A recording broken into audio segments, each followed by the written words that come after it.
A kú dédé àsìkò yìí ẹ̀yin ìyá àti bàbá wa nílé, lóko, lájò, lẹ́yìn odi ní gbogbo ibikíbi tí Ọlọ́run Elédùmarè tó bá ti ń fún yín ní oore ọ̀fẹ́ àti àǹfààní láti máa gbọ́ àwa ọmọ yín.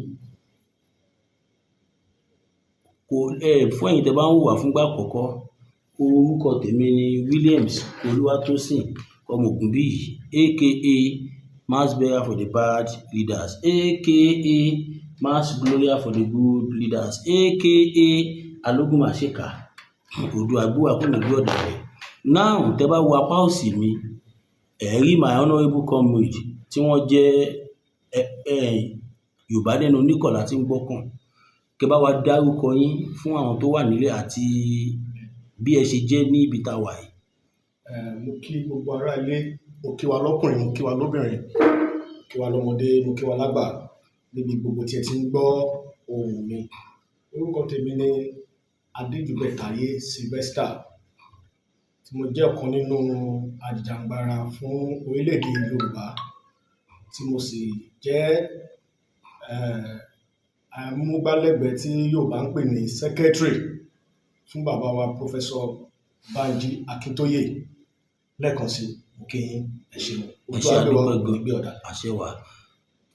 Tẹ́ bá tún wo apá ọ̀tún mi, rí brọ́dà mi Ìbíyẹmí, torí òdu ni wọ́n ṣàmọ̀ fún lóko, ṣùgbọ́n ẹ jẹ́ ká gbọ́ látọ̀dọ̀ wọn. Bẹ́ẹ̀ ni, ẹ bá wa dárúkọ yín fún àwọn tó wà mo nílé. kí ẹ̀yin bàbá wa, mo kí ẹ̀yin màmá wa, mo kí ẹ̀yin ọ̀dọ̀mọ́, ọ̀dọ́mọdé, mo ká àgbàlagbà níbikíbi tẹ́ ẹ bá ti ń wò wá. Gẹ́gẹ́ bẹ́ẹ̀ sì mọ̀ mí, òdú ni mí, èmi kì í ṣe àìmọ̀ fún olóko yín.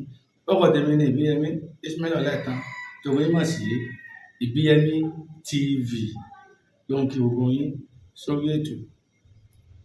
Once again, you are welcome to Masbi TV, where we speak truth to power and where we set the pace wise others follow. Now, ibi tá a wà ilé ní kíbo la wà yìí, ìlú wo la wà yìí? A wà ní orílẹ̀-èdè Benin Republic ní Cotonou. Very good. Now, orílẹ̀-èdè Cotonou la wà báyìí. Kò dẹ̀ sí nǹkan méjì tó gbé wa wá tó kọjá ọ̀rọ̀ interview tí a wá ṣe. Now, ẹ jọ̀ọ́ brọ́dà mi, kí ọjọ́ wo lẹ rò pé àyájọ́ ọjọ́ ìní jẹ́? Fún gbogbo ọmọ Yorùbá tó jẹ́ ajìjàǹgbara fún orílẹ̀-èdè Yorùbá, ọjọ́ ìní jẹ́ ọjọ́ tó yàtọ̀. Gẹ́gẹ́ bí a ṣe ní June 12, July 1st ó jẹ́ ọjọ́ tí àwọn ìjọba alágbára ní ìjọba amúnisìn èyí tí Nàìjíríà nígbà ayé President Buhari tó sì jẹ́ President Nàìjíríà nígbà yẹn, tí wọ́n lọ rán àwọn DSS àti Nigeria Army kí wọ́n lọ attack ilé Chief Dr. Sunday Igboho aka Osha. Ọjọ́ ìní jẹ́ ọjọ́ July 1st tí gbogbo wa ò lè gbàgbé. That was July 1st, 2021, tí gbogbo ọmọ káàrọ̀-o-jíire kò lè gbàgbé. Màá tó bẹ́ẹ̀. Ẹ ṣé mo dúpẹ́. Brọ́dà mi Ìbíyẹmí Oòduà, kí lẹ lè sọ nípa àyájọ́ ìní yìí? Gbogbo ẹ̀yin àwọn ọmọ Yorùbá tẹ́ ń wò wá nílé lóko, àdílẹ́yìn odi níbikíbi tẹ́ ẹ bá ti ń wò wá. Ọjọ́ òní, ọjọ́ mo lè gbàgbé ló jẹ́ gbogbo àwọn ọmọ káàrọ̀-o-jíire. Ọjọ́ òní ló jẹ́ ọdún kẹta 3 years tí Ló pé. ló pé 3 years, ló pé ọdún mẹ́ta tí àwọn ìjọba amúnisìn, ìjọba Buhari amúnisìn tí wọ́n lọ àtàkì bàbá wa Sunday Adéníyì Adéyẹmọ, tí wọ́n lọ àtàkì wọn mọ́lé. Tó yẹ gbogbo àmọ́ ẹ̀ pé ajà fún ẹ̀tọ́ ọmọ káàrọ̀-o-jíire ni wọ́n. Wọn ò fẹ́ kí wọ́n máa yàn wá jẹ, torí àwọn rí pé ìyà tí ń jẹ gbogbo ọmọ káàrọ̀-o-jíire ó ti pọ̀ jù. Òun ni wọ́n rí tí wọ́n dìde tán gbéṣẹ́, ó tó gẹ́, ìyà tí ń jẹ wá ó tó gẹ́. Gẹ́gẹ́ bá ti mọ ìjọba localize àwọn nǹkan báyìí, wọn è fẹ́ irú nǹkan báyìí, tó mọ̀ ń mọ̀ pé mẹ̀sáyà ti dé tí ó la ọ̀pọ̀lọpọ̀ àwọn ọmọ káàrọ̀-o-jíire lójú. Òun ló fà á tí wọ́n fi tì pàǹpà láti wá àtàkì wọn mọ́lé. ọjọ́ òní ó wá jẹ́ ọjọ́ tí gbogbo àwọn ọmọ káàrọ̀ oòjíire tí a gbọ́dọ̀ gbàgbé tá a bá ń celebrate June 12 a gbọ́dọ̀ mọ celebrate July 1st náà máa láti mọ fi ẹ̀hónú hàn fún bàbá wa Sunday Adéníyì Adéyẹmọ torí ọjọ́ tí Elédùmarè àtàwọn aláìlẹ̀ Yorùbá tó kó wọn yọ lọ́wọ́ ìjọba amúnisìn ìjọba Buhari ó ní ọjọ́ tòní jẹ́ gbogbo ọmọ káàrọ̀ oòjíire ìyẹ̀wò ti jẹ́ olóòtú. ẹ kú ilé là ń kí àwọn ará ilé, ẹ kú ìjókòó là ń kí àwọn èrò ọ̀nà.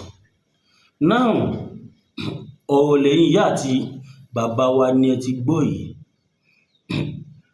ẹ̀yìn ìgbà tí nǹkan tó ṣẹlẹ̀ ìṣẹ̀lẹ̀ kábíyèsí Elédùmarè, July 1st ó jẹ́ ọjọ́ tó jẹ́ wípé Ọlọ́run fi agbára ran gbogbo àgbáyé pé àwọn nìkan lọ́ba lágbára.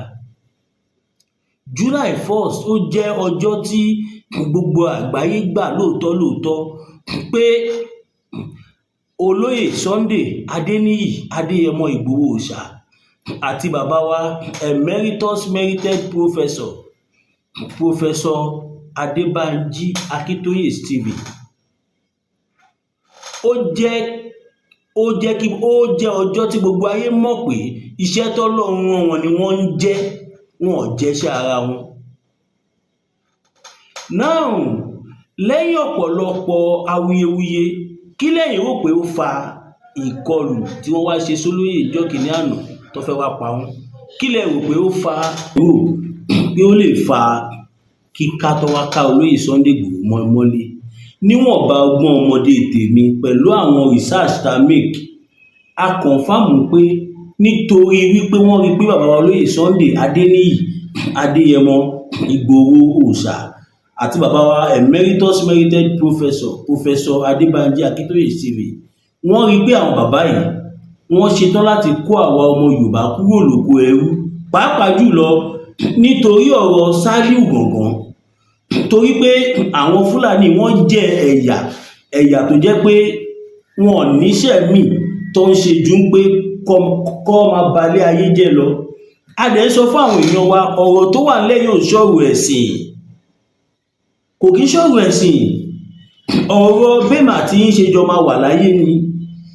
àti July 1st 2021 ni mo ti mọ̀ wípé tọ́jọ́ ọkú ẹ̀dá ò bá pé kò ní kú láéláé. torí tó bá sọ pé Ọlọ́run dáàbò bò yàn, bàbá wa olóyè Sunday Igboho wà náà àwọn tọ́lọ́run dáàbò bò tí ààbò Ọlọ́run rẹ̀ ní fi wọ́n lẹ̀ láéláé, àtẹ̀mí àtọmọ àti gbogbo àwa àti gbogbo èyí tẹ́ ń wà tàwátàwà nígbà náà lágbára Ọlọ́run. náà ní pẹ̀lú ọ̀rọ̀ díẹ̀ tí mo kọ́ra sọ yìí, kí ni view ti yín lórí àyájọ́ ọjọ́ ìní? ẹ ṣé gan-an olóòtú. gẹ́gẹ́ bí ojúsùnùkùn tí mo fi wo ọ̀rọ̀ tó ṣẹlẹ̀ nílé olóyè ní July 1st 2021, ẹ rí pé ó pín sórí nǹkan méjì.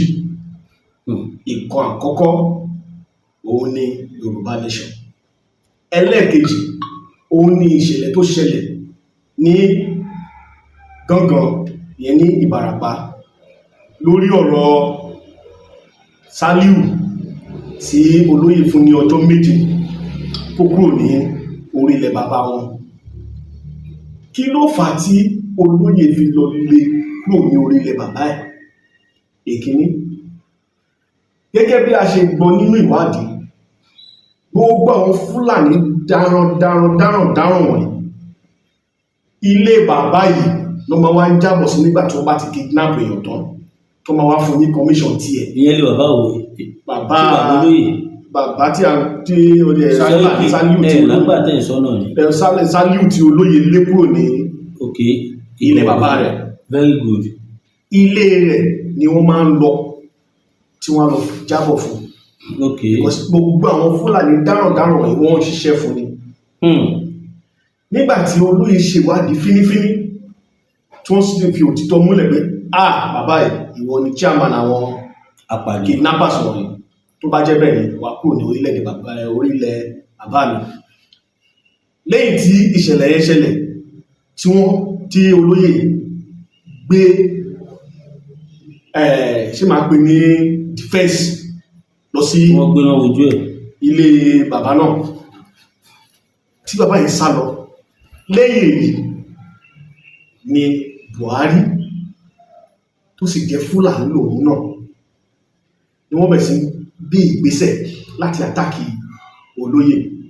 Wọ́n kọ́ bẹ̀rẹ̀ nípa pé ìgbà tí ó ń bọ̀ lọ́nà tí ó ń bọ̀ lójú ọ̀nà ní Èkó níbi tí ní ọ̀nà Gúrùmàràjì wọ́n kọ́ takúrú mẹ́ ibẹ̀ wọ́n tó kọ́ fẹ́ àtàkì ẹ̀, ṣùgbọ́n nítorí pé èrò pọ̀ tó jáde látòjú títí tí wọ́n láyé kò ní jẹ́ torí èrò pọ̀ àbí torí ọjọ́ mọ ọkọ ìyẹn jẹ́ ọjọ́ máa kín. ìyẹn jẹ́ ìkíní.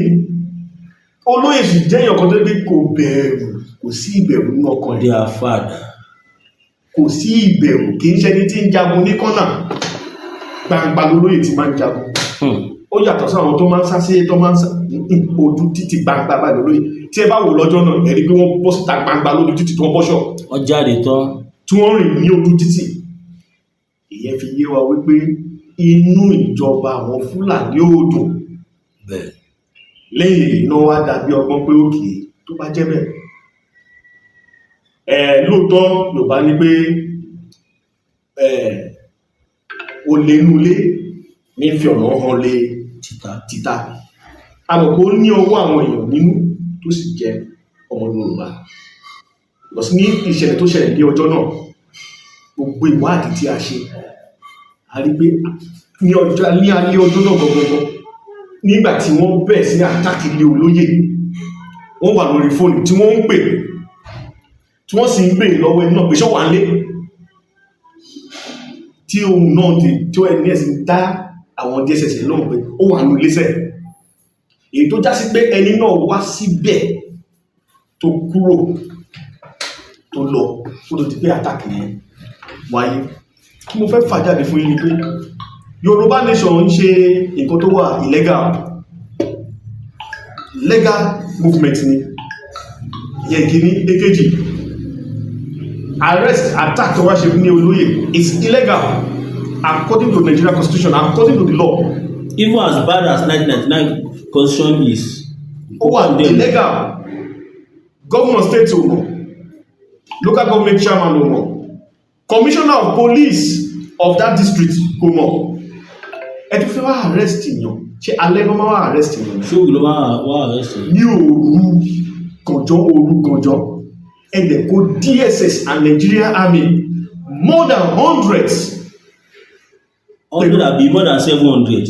pẹ̀lú hammer tanks ẹ wá láti wá attack ilé olóyè.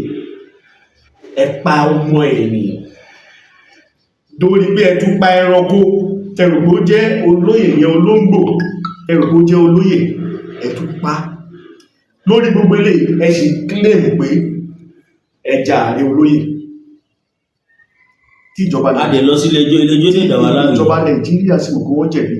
Lẹ́yìn tí wọ́n dé ilé-ẹjọ́ wá dá ìjọba Nàìjíríà lẹ́bi, wọ́n ní kẹ́ fún wọn ní 20 million. 20 million yẹn kọ́ ní 20 billion. 20 billion àbí. kì í ṣe yẹn kọ́ ní problem. Ẹ̀mí tó lọ ṣe lè dá padà. láíláí. Ẹ̀mí tí ó lọ sí ṣé ẹ lè dá padà. Ṣé ìjọba Fúlàní ìjọba Buhari gbà yẹn ṣó lè dá padà? níbo. Wọn lè dá padà. Yorùbá nation is never it's not negotiable. and will never be illegal movement. It's legal. It's a liberational movement.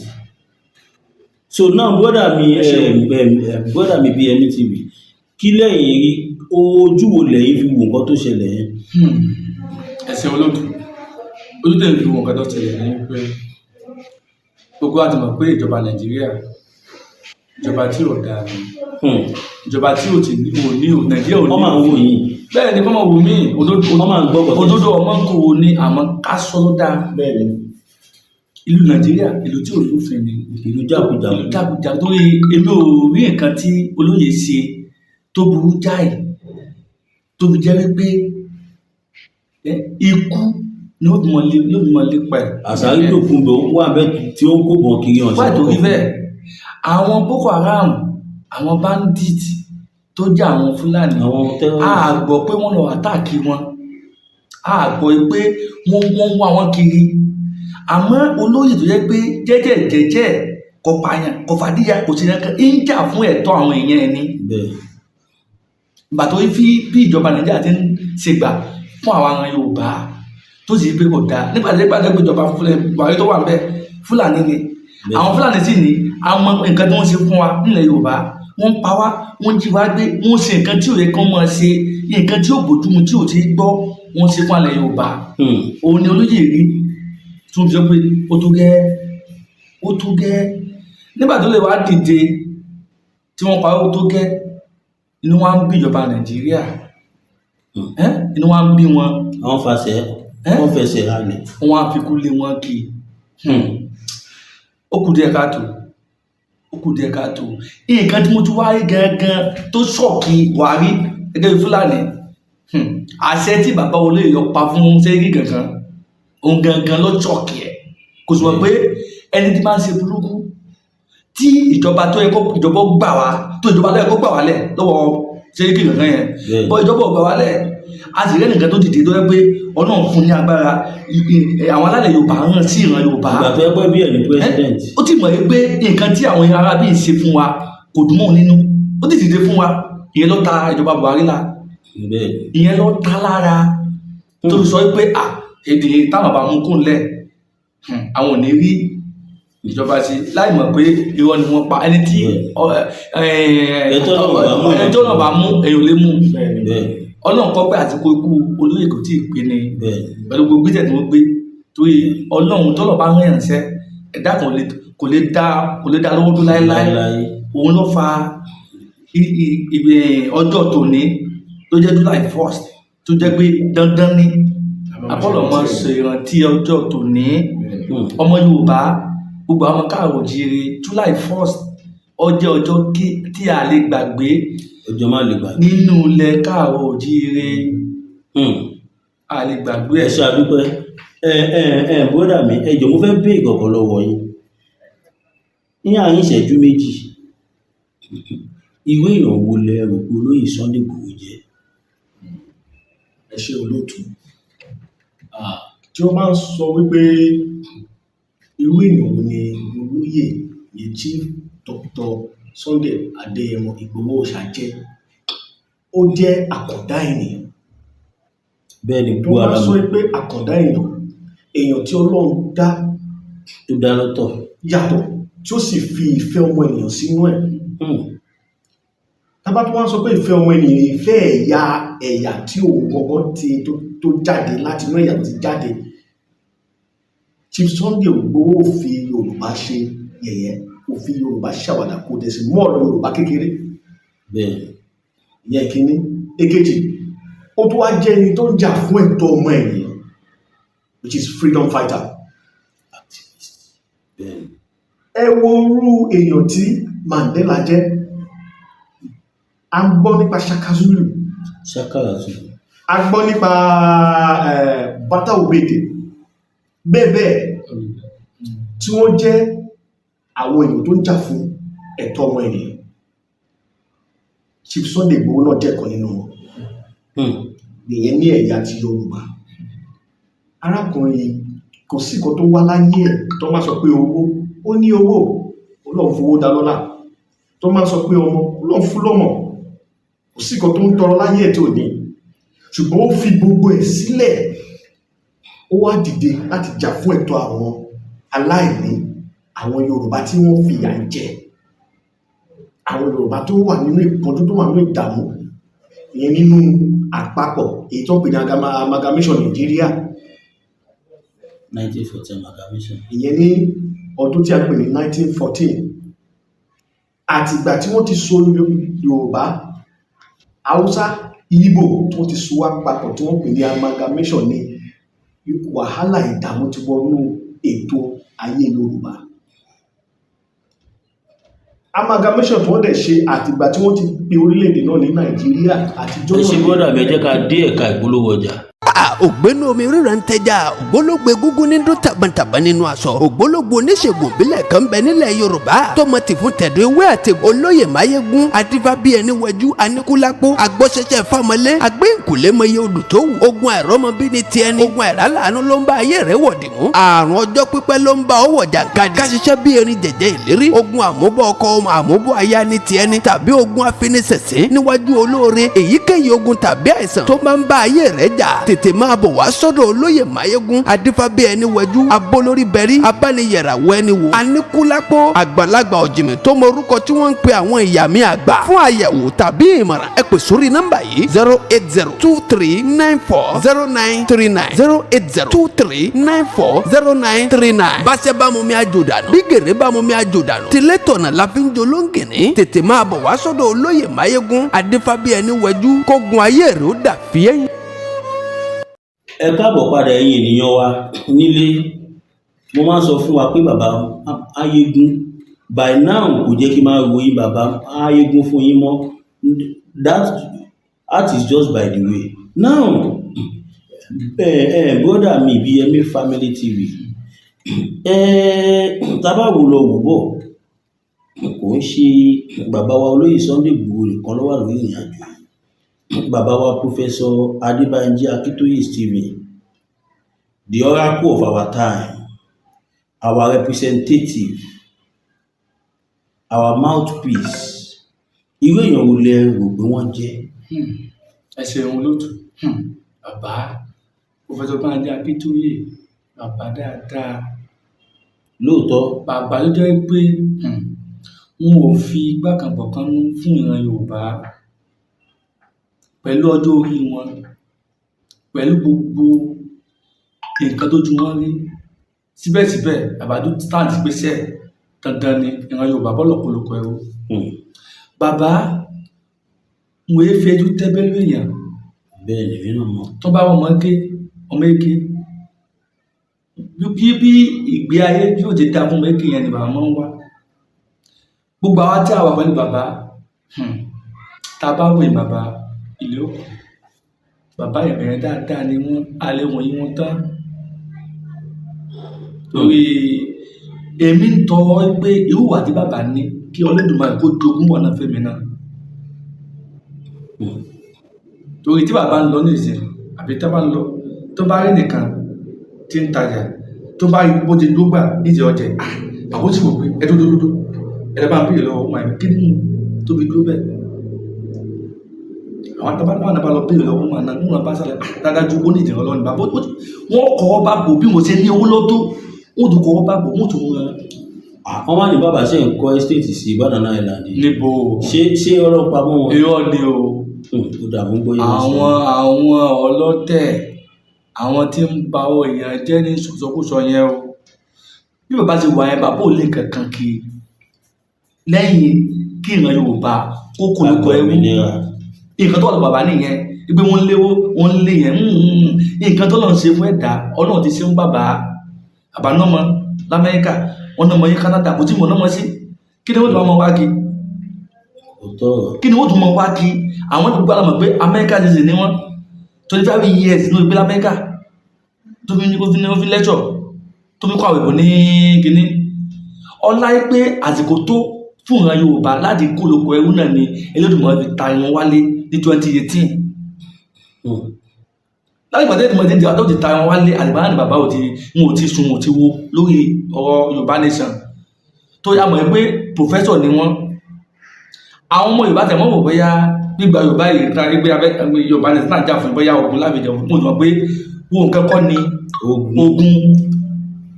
Àwọn tó mọ̀nà ni bàbá Akíntóyè tó professor ni wọn. Àwọn mọ̀ pé nǹkan tá à ń jà fún ìgbé ṣogun ọ̀nà wà tá a lè tọ̀ táàbí kú ní peaceful estate tó sì wà láàkankan tó pé kò jẹ́ bá kò ní jẹ́ mo ní bá fọ aláàkankan ọ̀nà ni bàbá ń tọ̀ lórí self determination.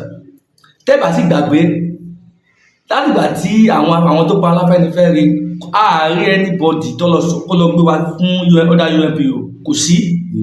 Bàbá ni ẹni àkọ́kọ́ tọkọ rẹ̀ rẹ́sítà wa tó da UNPO kódà gan àwọn bìyàpá tó ní jagun láti 1960 tí wọn rántí pé àwọn lọ rẹ́sítà ara wọn tí NWO. ẹ̀yin wa ló wà ní. ẹ̀yin ẹ̀bà táwa sì yẹn tán làwọn tó rántí pé àwọn náà bọ́lọ̀ sí. kò sí pé lọ́wọ́ tí ní ojú wọn tó là. lójú wọn tó là sẹ́tìrì ń dàgbà pé bàbá ẹni tẹ́yàn tẹ̀lé ni ẹ mọ̀ ìjẹ́ ká fojú tẹ́ńbẹ́lú bàbá wa emeritus Professor Banji Akíntóyè. bitter tea ẹkùn tí ń wọ̀yá àjà pẹ̀lú àwọn kíndìnrín tó ní stone nínú ìyẹn kidney stone yóò mẹ́ẹ̀tì ẹ̀ tẹ́sí yádànù nínú àgọ́ ara yín òun kan náà ló ṣiṣẹ́ fún liver ìyẹn àìsàn jẹ̀dọ̀jẹ̀dọ̀ a sì tún máa ṣiṣẹ́ fún ààtì ìyẹn ìṣòro àìlèmí sókè sódò dáadáa láàólà bitter tea ló tún ṣiṣẹ́ fún ìkúnpá gíga ìyẹn high blood pressure bákan náà gbogbo ẹ̀yin tẹ́ ẹ bá ní ìṣòro ìsétọ̀ tí a mọ̀ sí prostate cancer gbogbo àwọn àìsàn tá a là kalẹ̀ yìí pátápátá òun ni láàólà abá bitter tea yóò bá wà yá àjà ìṣòro ara ríro ńkọ́ láàólà bitter tea òun ni kẹ́ ẹ gbẹlura láti wá rí egbòogi láàólà bitter tea rà àbí tẹ́ ẹ bá fẹ́ mọ ibi tí wọ́n tẹ̀dó sí ẹ mẹ́sẹ̀gì wọn lórí àwọn WhatsApp numbers yìí +44742452737 àbí àwọn Nigeria numbers yìí 08033194355 tàbí 08026265000 kò bára rí ẹ̀rí inú ẹ̀jẹ̀ ti kàn jẹ̀gbọ̀n lọ́wọ́ láàólà bitter tea gbẹlura kò rí yàtọ̀ bẹ̀.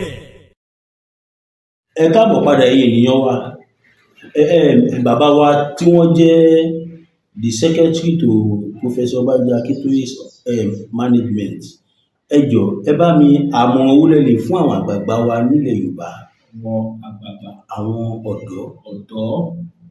ọ̀dọ́ ilẹ̀ Yorùbá bẹ́ẹ̀ ni gbogbo ọ̀dọ́ ilẹ̀ Yorùbá mo fẹ́ kí ẹ farabalẹ̀ kẹ́tẹ́ tí kẹ́ gbọ́ Yorùbá pòwe kan wọ́n ní kíní èmi ni bó lọ oko bó lọ odò ó padà wà bá ń bẹ̀ ibikíbi tí o bá wà ìwọ ọ̀dọ́ tó ń gbọ́ mi tó sì jẹ́ Yorùbá eré tí a ń sá lọ sí Amẹ́ríkà eré tí a ń sá lọ sí Dubai eré tí a ń sá lọ sí UK a lè ṣe tá a bá gba orílẹ̀-èdè Yorùbá wa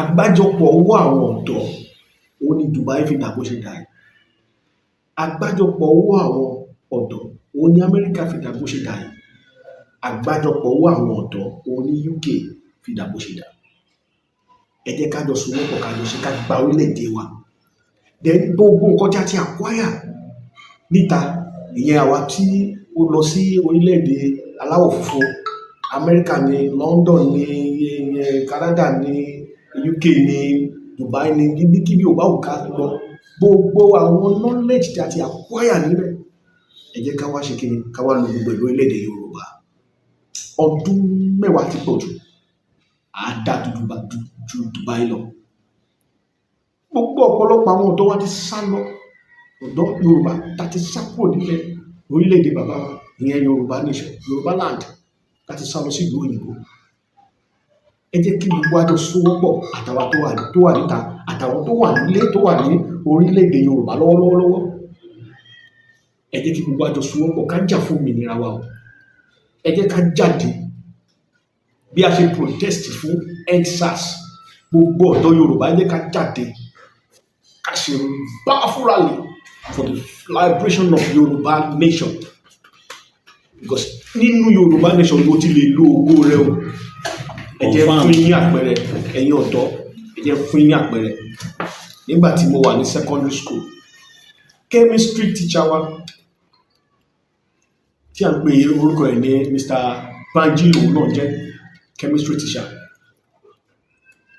ó gbé ọwọ́ nú lab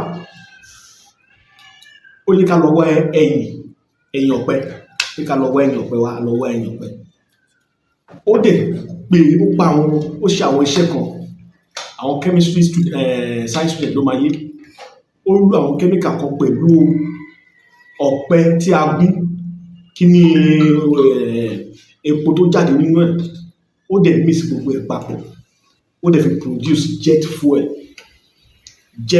fuel sufficient gas nígbà tó máa produce ẹ̀ tán àwọn àpìlọ́ ìgbà èyí tí a lọ mú wá tí a lọ gbà lọ́wọ́ àwọn NEPA because wọn ni transformer tó ń lò ta lọ gbà lọ́wọ́ àwọn NEPA tí a fi hàn wọ́n tí a fi méjì tàgbéyẹ̀wò kò sí àtọ̀ níbẹ̀ ọwọ́ ní kí ló dé tí ò fi lè máa produce ẹ̀ fún Nigeria federal government ó ní kó ń sọ àṣírí kan fún wa ó ní ìgbà tó ń lọ gbé bá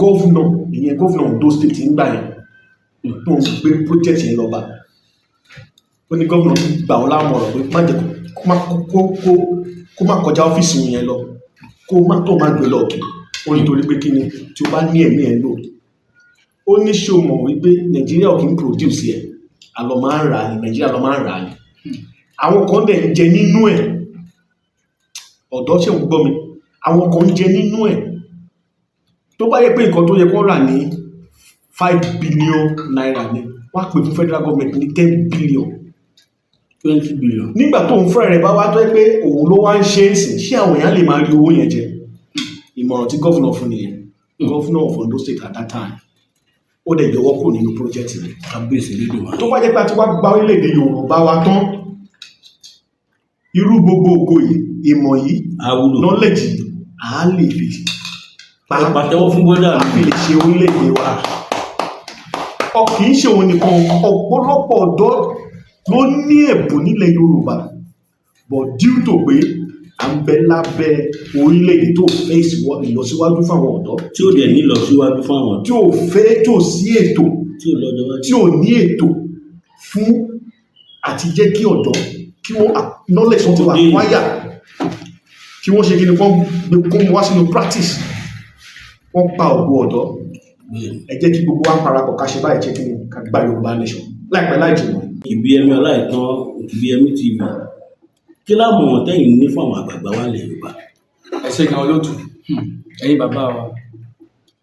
bàbá wa àtẹ̀yin màmá wa àti gbogbo ẹ̀yin àgbààgbà ẹ̀yin lọ́ba ẹ̀yin lóyè ẹ̀yin olówó àtẹ̀yin bọ̀rọ̀kìnní tẹ́ ẹjọ́ mọ Yorùbá ẹ má bínú ọmọ èké mọ jẹ́ o fún ọ̀rọ̀ tó fẹ́ gbà yín ẹ̀yin náà wo ọjọ́ orí bàbá wa emeritus ọjọ́ Bánjí Akíntóyè ẹ wo ipa tí wọ́n kó fún self-determination yìí kí ló wá tẹ̀lẹ̀ tí ẹ lè fi ìmọ̀ sọ̀rọ̀ pẹ̀lú wọn ẹ̀yin àgbààgbà ilẹ̀ Yorùbá ìbá dáa mọ́ wọ́ yín mo bẹ̀ yín ni ẹ má dá kínní ìdá bàbá wa emeritus nìkan ẹ má dá dáwọn nìkan ẹ fi ìmọ̀ ṣọ̀kan pẹ̀lú wọn kájọ jà fún self-determination yìí kájọ gba Yorùbá kalẹ̀ lóko ẹrú Nàìjíríà tá a bá tí àwọn ọmọ káàrọ̀ òjíire tá a bá dá dúró nǹkan mèremère àwọn ọ̀dọ́ wa yóò wúlò fún wọn ariwo pé kò sí ná lórílẹ̀‐èdè Nàìjíríà tá a bá dá dúró gẹ́gẹ́ bí orílẹ̀‐èdè àwọn nǹkan yẹn yóò di ohun gbàgbé ariwo pé kò síṣẹ́ lórí Nàìjíríà tá a bá dá dúró gbogbo wípé àwọn ọmọ wọn ń kàwé wọn lọ ṣàbùjọba wọn wà ríṣẹ́ yóò di ohun gbàgbé lórí òní ṣẹlẹ̀ nílẹ̀ Yorùbá torí pé ẹ̀yin náà lẹ náwó lé a lórí a fẹ́ lọ iléèwé ni a fẹ́ jáde ní gbogbo oúnjẹ ni ẹ̀yin lẹ náà lé a lórí sọ wá dáa bẹ́ẹ̀ ti náwó lé a lórí kẹmọ́ wàá rí èrè wa jẹ sọ dáa ni òun nìkan ìṣẹ̀lẹ̀ sí wa nínú èdè Nàìjíríà torí gbogbo owó tẹ̀ ń ná kò yọ tẹ̀ ń ná lórí àwọn ọmọ yín kò yọ Nàìjíríà kì í ṣe ìlú tí ń wá ìdàgbàsókè fáwọn ọ̀dọ́ gbogbo ọ̀dọ́ tó bá ní talent tọ́nà fún nímọ̀ àti òye wọn èé fi ọwọ́ sọ pẹ̀lú àwọn ọ̀dọ́ láti jẹ́ kí ìmọ̀ wọn kó wúlò fún wọn ọ̀nà tí wọ́n gbà tí ìmọ̀ wọn fi parun ní ìjọba ní orílẹ̀ Nàìjíríà ní ń wá fún wọn àmọ́ tá a bá dá dúró gẹ́gẹ́ bí orílẹ̀-èdè ẹ̀bùtọ́ náà fún wọn gẹ́gẹ́ ọmọ Yorùbá yóò wúlò fún wọn ẹ̀yin náà gbádùn wọn ogun wípé ẹnáwó lé wọn lórí wọn lọ léèwé wọn jáde léèwé wọ́n lọ sáàbù ìjọba wọ́n wá jáde ní wọ́n sáàbù tán kò wá ṣiṣẹ́ kò ní sí nǹkan bá mọ́ tá a bá dá dúró ẹ fọkàn balẹ̀ ẹ fi ọwọ́ sowọ́ pẹ̀lú bàbá wa emeritus Professor Banji Akíntóyè káwọn ọmọ wa tí ń bọ̀ lọ́jọ́ iwájú kó lè bá rí ògùn wọn lò kó lè bá rí ògùn wọn lò ẹ má dá sọ́ọ̀gù ìdá bàbá wa emeritus Akíntóyè ẹ má dá dáwọn nìkan tó ìyà tí wọ́n ń jà ìwọ̀n ọ̀jà fún ara wọn o wọn ọ̀jà fún fábìlì wọn o ìran ọmọ Yorùbá káàkiri àbálá ayé ibi bí ta bá wà ó ní bàbá ń jà fún o ìbá dá tẹ̀yìn àgbààgbà tẹ̀wọ́n lẹ̀ Yorùbá kẹ́ẹ̀fì ìmọ̀sán pẹ̀lú wọn ẹ̀yin ọba wa ní o ẹ̀yin olóyè wa ní o gbogbo ẹ̀yin lẹ́ẹ̀kan ìmọ̀ tí wọ́n fẹ́ gbà yín kó jù bá ń lọ ṣe ti gbọ́ ẹ ṣe gan ni.